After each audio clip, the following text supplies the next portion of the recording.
Hi, I'm Steve Adubato. It is our honor to welcome once again with us Carlos Rodriguez, who's President and CEO, Community Food Bank of New Jersey. Good to see you, Carlos. Good to see you, Steve. We're taping on the 22nd of October, moving into the Thanksgiving, the holiday season. We've had this conversation so many times before, but never in the midst of COVID. The greatest impact of COVID-19 on food insecurity issues and hunger related issues and people who are frankly suffering as we speak. So they are suffering more than ever before. And as we turn the corner to this holiday season, it's the same story with a big magnifying glass over it, if you would. Over 40% or 56% increase in food insecurity. Over 400,000 more New Jerseyans are in need of food at this given moment. Those projections are now a reality. And at the same time, we're dealing with supply chain constraints that occurred in the beginning of the pandemic, and that unfortunately can become a reality again with a surge in COVID cases in the months and weeks ahead. We talked in the beginning of this pandemic. So we're now 8 months in as we tape it. It'll be seen after that. Late October, we're taping. I want you to really help people understand. We use terms like food insecurity, hunger, but what is the actual impact on the lives of the people we're talking about, particularly the children? Well, it's really about how can folks recover and start thinking about going back to opportunities if their primary focus is feeding themselves and feeding their families.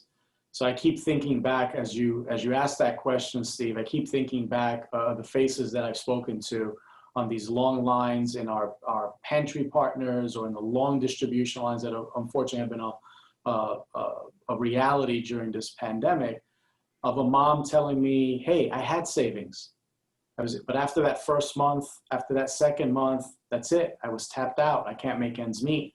I'm haunted, quite honestly, with the image of the mother pulling in her car up to one of our big distributions.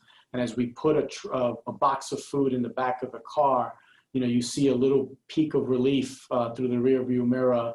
And you also catch the fact that there's a baby sit in the back of that car with a child there. And it just brings it to life. What we're talking about are families having a hard time sorting through this mess.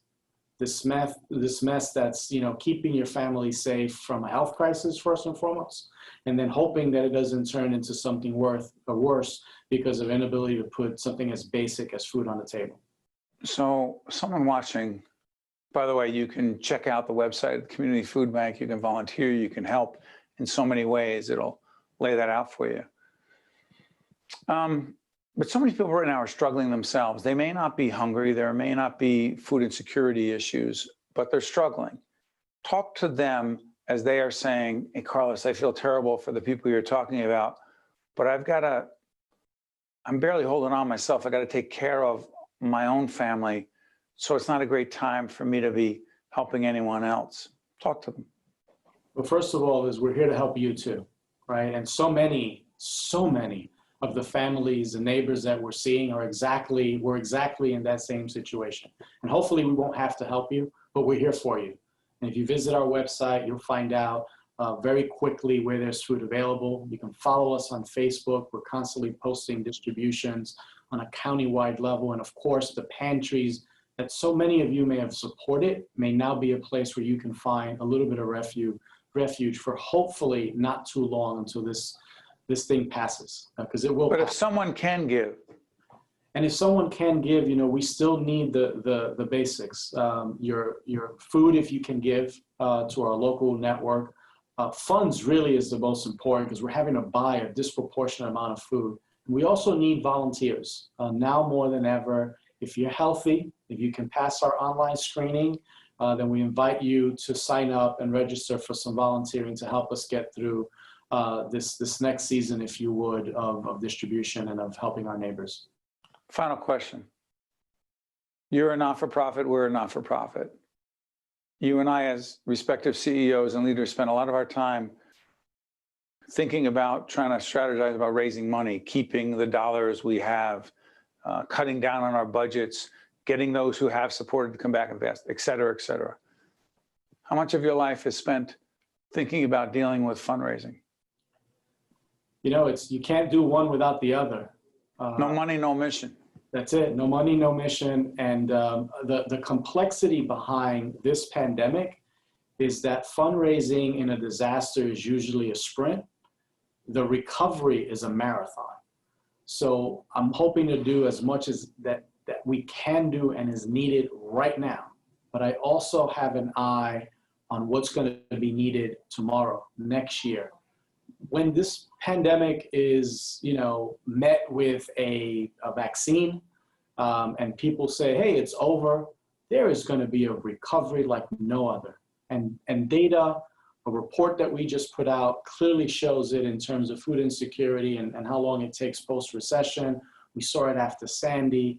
You know the story. So we're going to have to make sure that we are able to provide every resource available for the need right now, but also make sure that when, the quote unquote victory flag is waved in the pandemic, that we don't forget that it takes many of our neighbors who fall into need now a long, long time to recover. So we have to think about both. Carlos, we're here. We're a platform. Our colleagues at NJ Spotlight News, they're a platform. The family of public television, public media, public broadcasting is here to be helpful in any way we can. Thank you, Carlos. All the best. Thank you. One-on-One with Steve Adubato has been a production of the Caucus Educational Corporation. Funding has been provided by Valley Bank, ADP, Summit City MD, Berkeley College, the New Jersey Economic Development Authority, Johnson & Johnson, the Russell Berry Foundation, the Healthcare Foundation of New Jersey, and by Suez North America. Promotional support provided by Meadowlands Chamber and by bestofnj.com. Are you looking to be a part of a dynamic, forward-thinking business service organization? At the Meadowlands Chamber, every day we connect, collaborate, and innovate, helping to drive business and economic growth in the greater Meadowlands and New Jersey. I invite you to visit our Meadowlands Chamber headquarters, an open office facility with access to resources for our members' businesses and networking needs. Together we will build the Chamber of the future and the next generation of leaders.